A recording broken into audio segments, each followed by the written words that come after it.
Salut dans le précieux nom de notre Seigneur Jésus.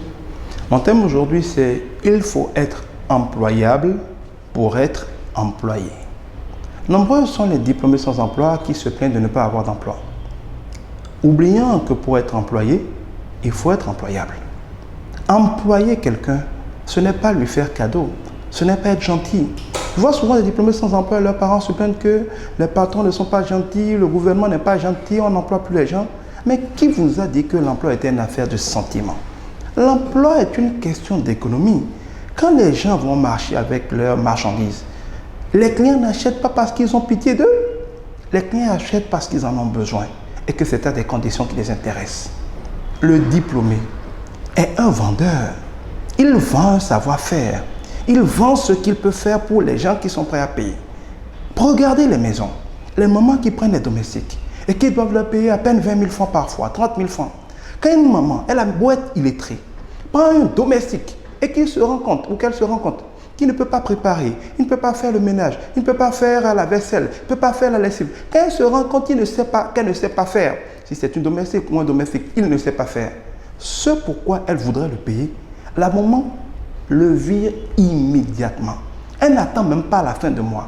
Elle ne veut même pas risquer que des jours s'écoulent, qu'on va lui dire qu'elle faudra payer, qu'elle devra payer, alors qu'elle n'aura eu aucun résultat. Quand une maman reçoit un domestique, elle s'empresse rapidement de voir à quoi il est employable, à quoi il est utilisable, qu'est-ce qu'il sait faire. S'il sait faire ce qu'elle doit faire, elle le garde et elle le paye. Mais elle n'accepte pas de garder quelqu'un qui ne sait rien faire. Mais quand nous en venons aux diplômés, la vérité c'est que quels que soient les diplômes que les gens ont, le mode de formation académique est tel que la plupart des diplômés savent beaucoup de choses, mais ne savent rien faire. Or, ce que tu sais faire, personne ne le mange. C'est dans ta tête et c'est pour toi. Ça ne sert à rien à personne, ce que tu sais. Ce qui est utile, c'est ce que tu fais pour les autres. Et pour faire quelque chose pour les autres, il faut savoir faire. Pour savoir faire, il faut avoir appris à faire à côté de quelqu'un qui sait faire. Il n'y a que quelqu'un qui sait faire, qui peut apprendre à un autre à faire. C'est pour ça que le système des artisans, des ouvriers, qui ne sont jamais au chômage, c'est qu'ils sont apprentis à côté d'un maître qui sait faire. Si tu es apprenti maçon, tu apprends à vivre la vie d'un maçon, à être un bon maçon, à trouver du marché en tant que maçon auprès d'un maître maçon. Le jour où il te libère, tu es un maçon, tu peux vivre. Pareil pour tous les autres artisans.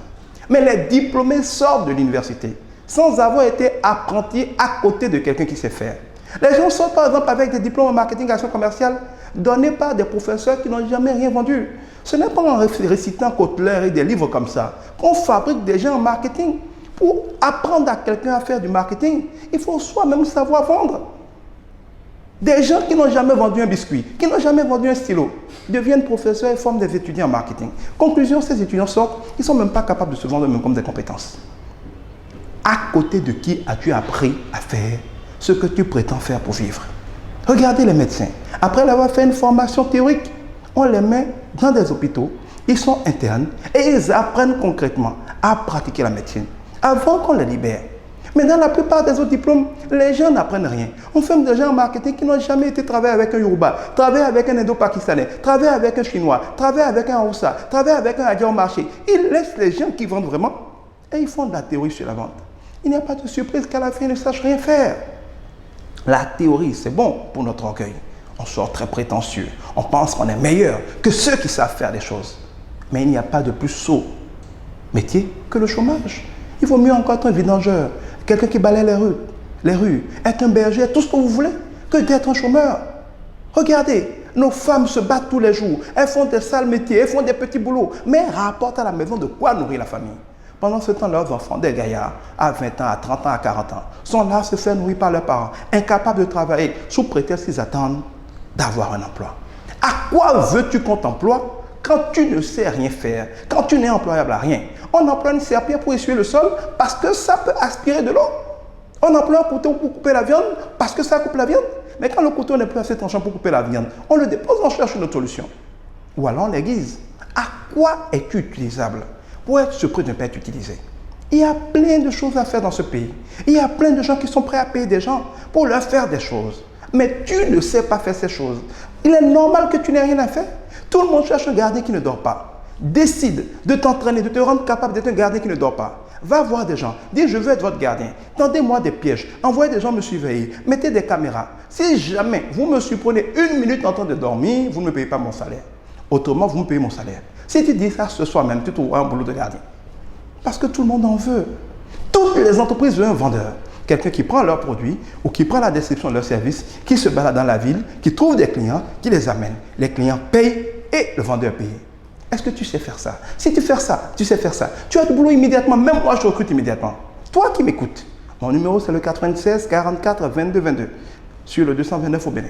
96 44 22 22. Si par exemple, tu sais vendre, si je peux t'envoyer quelque part et que tu ramènes un bon de commande, je vais t'employer même si vous êtes 1000 à savoir faire ça. Je vous emploierai aujourd'hui. Il y a du boulot pour des vendeurs. Mais regardez le nombre de personnes qui sont diplômées supposément sachant vendre, qui ne savent rien vendre. Il y a du boulot. Dans des pays en construction comme le nôtre, tout est à faire. Mais il y a peu de gens qui sachent faire. Si tu ne sais rien faire, on ne peut pas te recruter. Ou alors quand on va te recruter, tu vas prendre des salaires sans rien faire. Ce faisant, tu seras devenu un voleur. Parce que si tu prends un salaire pour faire quelque chose que tu ne sais pas faire, que tu ne peux pas faire, tu es un voleur. Si je paye un menuisier pour me livrer une table qui n'est pas capable de faire la table, je vais le convoquer au commissariat comme un escroc. Mais pourquoi quand on recrute un salarié qui n'est pas capable de faire ce pourquoi on le paye, on ne peut le convoquer nulle part? Pire, si tu arrêtes de le payer, c'est lui qui va te convoquer à la main-d'œuvre et tu vas payer des dommages et intérêts. Pourquoi un employé qui prend un salaire, qui est toujours en train de produire un résultat, qui ne vient jamais, peut convoquer son patron et avoir raison, alors que si un ouvrier prend mon argent, ne me livre pas le bien qu'il doit faire, on le convoque au commissariat, on l'enferme. C'est ça qui n'est pas normal. Tant que nos États, avec le mauvais système francophone que nous allons avoir, va obliger les patrons à payer des gens, quel que soit le résultat qu'ils livrent, va obliger les patrons à employer des gens qui sont non employables parce qu'ils ne savent rien faire, va obliger à leur payer des salaires, à ne rien foutre, sans même pouvoir arrêter de les payer, nous allons avoir du chômage. Parce que les patrons intelligents vont avoir peur de recruter. Ils vont éviter de recruter parce qu'ils recrutent des voleurs, des gens qui veulent être payés sans livrer de résultats. Est-ce que tu es un voleur ou tu es un employé? Pour être un employé, il faut savoir faire ce pourquoi tu es employé. Si tu ne sais rien faire, mon frère, ma soeur, aie l'humilité d'aller apprendre à faire. Quel que soit ton diplôme, si tu as un diplôme en mécanique industrielle, mais que tu ne peux rien faire de mécanique, laisse ton diplôme d'abord, va faire un stage auprès de mécaniciens, va apprendre sur le terrain le boulot. Quand tu sauras faire le boulot et que tu vas l'ajouter à ton diplôme, tu vas commencer à gagner de l'argent. Mais un diplôme sans savoir-faire ne te nourrira pas. Et si on te donne un emploi, tu deviendras un voleur parce qu'on te paiera un salaire pour faire ce que tu ne sais pas faire. Remets-toi en cause. Apprends à faire quelque chose. Que Dieu te bénisse.